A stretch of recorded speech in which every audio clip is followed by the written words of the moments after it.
ನೋಡಿ ಫ್ರೆಂಡ್ಸ್, ನಮ್ ಕಡೆ ಇರುವಂತ 10 ರೂಪಾಯಿನ ಖರ್ಚು ಮಾಡೋದಕ್ಕೆ 10 ಸಲ ಯೋಚನೆ ಮಾಡ್ತೀವಿ. ಆದ್ರೆ ಏನಪ್ಪಾ ಅಂತ ಹೇಳಿದ್ರೆ, ನಮ್ಮನ್ನ ಆಳೋ ಲೀಡರ್ಗೆ ವೋಟ್ ಹಾಕೋಬೇಕಾದ್ರೆ ನಾವ್ ಏಕೆ ಯೋಚನೆ ಮಾಡೋದಿಲ್ಲ? ಅವನು ಕೂಡ ಬಿಟ್ಟಿ ಗ್ಯಾರಂಟಿಗಳಿಗೆ ಹೊಡ್ಕೊಂಡು ಮತ್ತೆ ಅವನು ಬಿಟ್ಟಿ 500 ರೂಪಾಯಿನ ಇಟ್ಕೊಂಡು ಏನಪ್ಪಾ ಅಂತಾರೆ ಅವನಿಗೆ ವೋಟ್ ಹಾಕೋದು, ಇಲ್ಲ ಅಂದ್ರೆ ಜಾತಿ ಗಣತಿ ಮುಖಾಂತರ ಅವನಿಗೆ ವೋಟ್ ಹಾಕೋದು. ಅಂದ್ರೆ ಈ ಜಾತಿ ಆ ಜಾತಿ ಅನ್ಕೊಂಡು ವೋಟ್ ಹಾಕೋದು. ಏಕೆ? ನಮ್ಗೆ ನಮ್ಮ ವೋಟಿಂಗ್ ಬೆಲೆ ಗೊತ್ತಿಲ್ವಾ? ಆದ್ರೆ ಇದನ್ನೇ ಚೇಂಜ್ ಮಾಡೋದಕ್ಕೆ ಬಂದಿದ್ದು ರಿಯಲ್ ಸ್ಟಾರ್ ಉಪೇಂದ್ರ ಅವರು. ಸಿಂಪಲ್ ಆಗಿ ಹೇಳ್ತೀನಿ, ಕೇಳ್ಬಿಡಿ.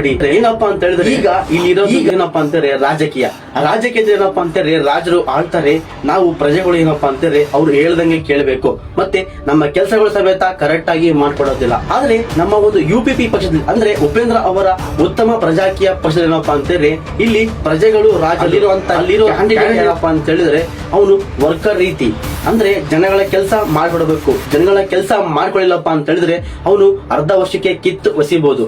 ಇದನ್ನೇ ಉಪೇಂದ್ರ ಏನಪ್ಪಾ ಅಂತ ಹೇಳಿದ್ರೆ ರೈಟ್ ಟು ರೀಕಾಲ್ ಅಂತ ಹೇಳಿದ್ದು. ಇಲ್ಲಿ ಉಪೇಂದ್ರ ಅವರು ಹೇಳುವ ಹಾಗೆ ಪ್ರಜಾಕೀಯ ಪಕ್ಷ ಏನಪ್ಪಾ ಅಂತಾರೆ, ಇದು ಬರೀ ಭಾಷಣದ ಪಕ್ಷ ಅಲ್ಲ. ಇದೇನಪ್ಪಾ ಅಂತಾರೆ ಒಂಥರ ಸೈನ್ಸ್ ಇದ್ದಾಗೆ. ಇದಕ್ಕೆ ಒಂದು ಫಾರ್ಮುಲಾ ಇದೆ. ಆ ಫಾರ್ಮುಲಾ ಏನಪ್ಪಾ ಅಂತಾರೆ SIT ಅಂತ ಹೇಳಿ. ಇಲ್ಲಿ ಎಸ್ ಅಂದ್ರೆ ಶಿಕ್ಷಣ ಅಂತ ಅರ್ಥ. ಶಿಕ್ಷಣ ಏನಾದ್ರೆ ಈ ಒಂದು ಸರ್ಕಾರಿ ಶಾಲೆ ಏನಪ್ಪಾ ಅಂತಾರೆ 5 ಸ್ಟಾರ್ ಹೋಟೆಲ್ ರೀತಿಯಲ್ಲಿ ಅವರಿಗೆ ಸೌಲಭ್ಯಗಳನ್ನ ಸಿಗ್ಬೇಕು.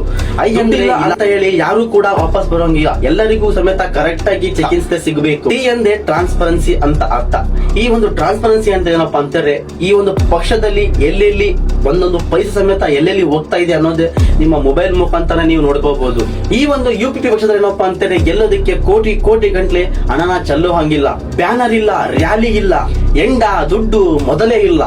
ಕೇವಲ ಒಂದು ಹ್ಯೂಮನ್ ಐಡಿಯಾಲಜಿ ಮೇಲೆ ಇಲ್ಲಿ ಎಲೆಕ್ಷನ್ ನಡೀಬೇಕು. ಉಪ್ಪಿ ಸರ್ ಡೈರೆಕ್ಟ್ ಆಗಿ ಮೀಡಿಯಾ ಮುಂದೆ ಹೇಳ್ತಾರೆ, ನಮ್ಮ ಉತ್ತಮ ಪ್ರಜಾಕೀಯ ಪಕ್ಷದ ಸಿದ್ಧಾಂತಗಳು ನಿಮ್ಗೆ ಗೊತ್ತಿಲ್ಲಪ್ಪ ಅಂತೇಳಿ ನಮ್ಮ ಪ್ರಜಾಕೀಯ ಪಕ್ಷಕ್ಕೆ ನೀವು ವೋಟ್ ಹಾಕೋದಿಕ್ಕೆ ಅರ್ಹರಲ್ಲ ಅಂತೇಳಿ. ಅಂದ್ರೆ ಇಲ್ಲಿ ಯಾರು ವೋಟ್ ಹಾಕ್ತಾರೋ ಅವನು ಸಮೇತ ಈ ಒಂದು UPP ಪಕ್ಷಕ್ಕೆ ಏನಪ್ಪಾ ಅಂತಾರೆ ಒಬ್ಬ ದೊಡ್ಡ ಜವಾಬ್ದಾರನಾಗಿರುತ್ತೆ. ಅಂದ್ರೆ ನೀವೇ ಹೇಳಿ, ನಿಮ್ಗೆ ರಾಜರು ಬೇಕಾ ಅಥವಾ ನಿಮ್ಗೆ ಕೆಲಸ ಮಾಡೋ ಕೂಡ ಒಬ್ಬ ವರ್ಕರ್ ಬೇಕಾ ಅಂತ ಹೇಳಿ. ನೀವು ಬದಲಾದ್ರೆ ಮಾತ್ರ ಈ ಸಿಸ್ಟಮ್ ಬದಲಾಗುತ್ತೆ.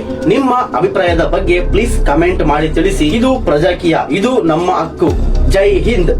ಪ್ರಜೆಗಳಿಂದ ಪ್ರಜಾಕೀಯ, ಪ್ರಜೆಗಳಿಗಾಗಿ ಪ್ರಜಾಕೀಯ, ಪ್ರಜೆಗಳಿಗೋಸ್ಕರ ಪ್ರಜಾಕೀಯ, ಮಟ್ಟ ಹಾಕಲು ರಾಜಕೀಯ, ನಮ್ಮಿಂದ ನಮಗಾಗಿ